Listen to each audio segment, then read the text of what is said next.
I told you. Andy Flint was dead before the fire got to him. He'd been stabbed, hell, I think about 8 times. Someone put him in that car. Someone left him for me to find. The man who is stalking me, Gwen added fiercely. He did this. Layla nodded. I'm a homicide detective. The poor dead bastard, he's my Vic. And I am going to do everything in my power to find his killer. She waited a beat. So how about you give me your full confession, Ms. Solomon, and we'll go from... The interrogation room door opened. Ben Wilde poked his head inside. Layla rolled her eyes. Jesus Christ, not you again. Gwen frowned at Simon. Why was Ben there? Tell me you aren't this woman's attorney, Detective Lopez instructed. No, he wasn't. Ben had told Gwen that he was a divorce. I'm her attorney. A very clear, very sharp male voice announced. A voice that had come from behind Ben. Ben stepped out of the way. Gwen caught sight of the tall, well-dressed man behind him. A guy in a truly impeccable suit. His long, lean fingers gripping a leather briefcase. He flashed a broad smile, showing his perfectly white and even teeth. His skin was a warm, pure dark cream. And that smile? It was almost wicked.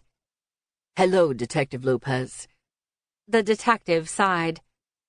Of course. I should have known that you'd be close, Mr. Shaw.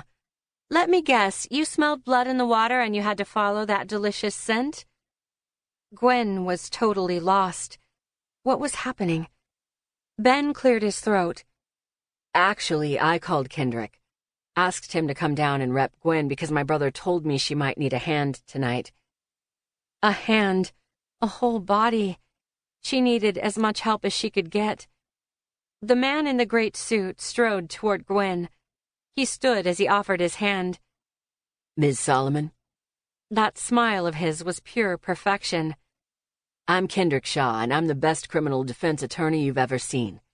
Should she tell him that he was the only one she'd seen? In real life, anyway. No, probably not. She shook his hand. Thank you? Yes, the word sounded like a question because she felt so utterly lost. He winked, and the little wink oddly soothed her. Then Kendrick squeezed her hand, let her go.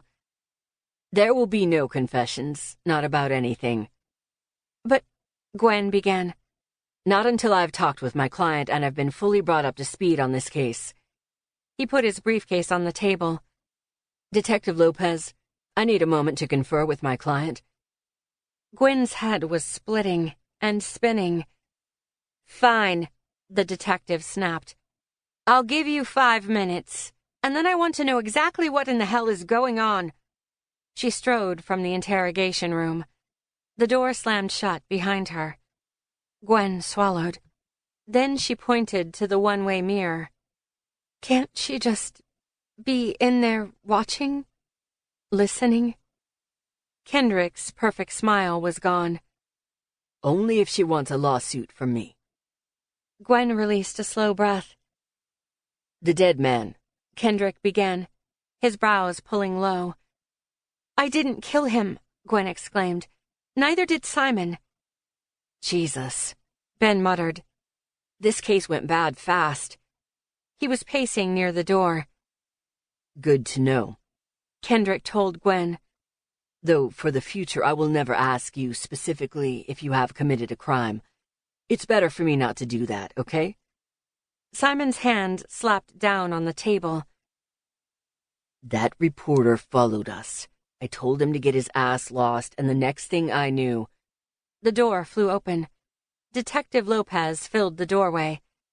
Hadn't she just left?